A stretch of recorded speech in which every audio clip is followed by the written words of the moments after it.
Genesis chapter 3, verse 1. Now the serpent was more subtle than any beast of the field which the Lord God had made. And he said unto the woman, Yea, hath God said, Ye shall not eat of every tree of the garden? Verse 2. And the woman said unto the serpent, We may eat of the fruit of the trees of the garden. Verse 3. But of the fruit of the tree which is in the midst of the garden, God hath said, Ye shall not eat of it, neither shall ye touch it, lest ye die. Verse 4. And the serpent said unto the woman, Ye shall not surely die. Verse 5. For God doth know that in the day ye eat thereof, then your eyes shall be opened, and ye shall be as gods, knowing good and evil. Verse 6. And when the woman saw that the tree was good for food, and that it was pleasant to the eyes, and a tree to be desired to make one wise, she took of the fruit thereof, and did eat, and gave also unto her husband with her, and he did eat. Verse 7. And the eyes of them both were opened, and they knew that they were naked, and they sewed fig leaves together, and made themselves aprons. Verse 8. And they heard the voice of the Lord God walking in the garden in the cool of the day. And Adam and his wife hid themselves from the presence of the Lord God amongst the trees of the garden. Verse 9. And the Lord God called unto Adam, and said unto him, Where art thou? Verse 10. And he said, I heard thy voice in the garden, and I was afraid, because I was naked, and I hid myself. Verse 11. And he said, Who told thee that thou wast naked?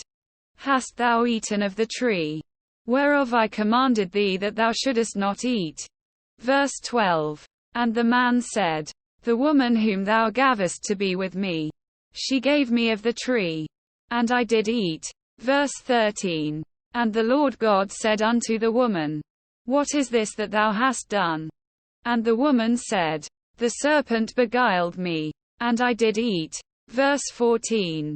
And the Lord God said unto the serpent, Because thou hast done this, thou art cursed above all cattle, and above every beast of the field. Upon thy belly shalt thou go, and dust shalt thou eat all the days of thy life. Verse 15. And I will put enmity between thee and the woman, and between thy seed and her seed. It shall bruise thy head, and thou shalt bruise his heel.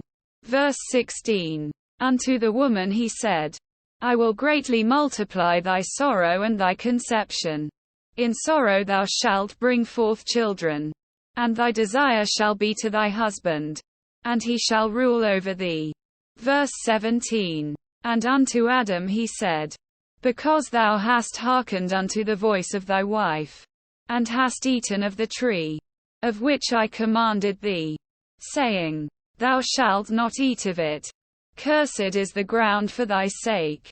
In sorrow shalt thou eat of it all the days of thy life. Verse 18. Thorns also and thistles shall it bring forth to thee, and thou shalt eat the herb of the field. Verse 19.